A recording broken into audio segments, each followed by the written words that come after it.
தமிழ்நாட்டில் பட்டாசு தொழிலை பாதுகாத்த அதிமுக அரசுதான் என்று எடப்பாடி பழனிசாமி தெரிவித்துள்ளார். திருப்பத்தூரில் பேசிய தேமுதிக பொதுச் செயலாளர் பிரேமலதா, திமுக ஆட்சியில் சில குறைகள் இருந்தாலும் மக்கள் பிரச்சினைகள் அதிக அளவில் தீர்த்து வைக்கப்பட்டுள்ளதாக தெரிவித்தார்.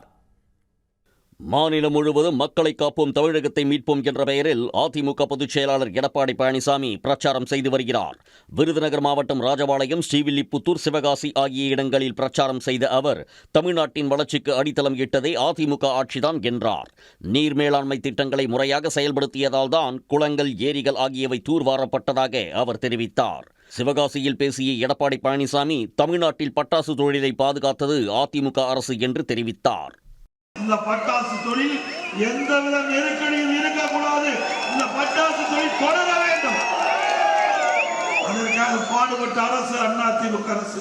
அதே நேரத்தில் உச்சநீதிமன்றத்தில் இது சம்பந்தமாக வழக்கு வந்தபோது மூத்த வழக்கை வைத்து வாதாடிய அரசாங்கம் அதிமுக அரசு.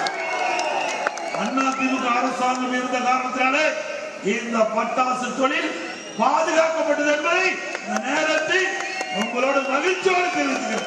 திருப்பத்தூரில் உள்ளம் தேடி இல்லம் நாடி பரப்புரை பயணம் மேற்கொண்ட தேமுதிக பொதுச் செயலாளர் பிரேமலதா விஜயகாந்தின் ரதத்தை தொடங்கி வைத்தார். அதைத் தொடர்ந்து சாலையில் நடந்து சென்ற அவருக்கு தொண்டர்கள் உற்சாக வரவேற்பு அளித்தனர்.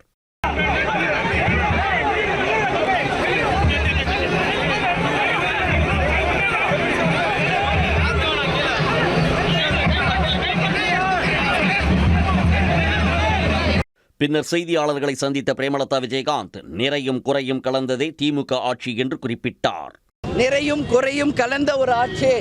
வாக்குறுதிகள் இன்னும் நிறைய நிறைவேற்ற வேண்டியும் இருக்கிறது. அதனால இன்னும் அவங்க செய்ய வேண்டியது நிறைய இருக்கு. நிறைய விஷயங்கள் நல்லதும் செஞ்சிருக்காங்க. அதனால தான் நிறையும் குறைந்தும் இணைந்த ஒரு ஆட்சின்னு நான் சொல்லியிருக்கேன். தொடர்ந்து மக்கள் மத்தியில் உரையாற்றிய பிரேமலதா, 2026 சட்டமன்ற தேர்தலில் தேமுதிக கூட்டணி வைக்கும் கட்சியினர் வெற்றி பெறுவார்கள் என்றும், தங்களுக்கு ஒதுக்கப்படும் தொகுதிகளில் நிற்கும் வேட்பாளர்கள் வெற்றி பெறுவார்கள் எனவும் உறுதிபட தெரிவித்தார். உடனுக்குடன் செய்திகளை தெரிந்து கொள்ள சன் நியூஸ் பெல் ஐகானை கிளிக் பண்ணுங்க.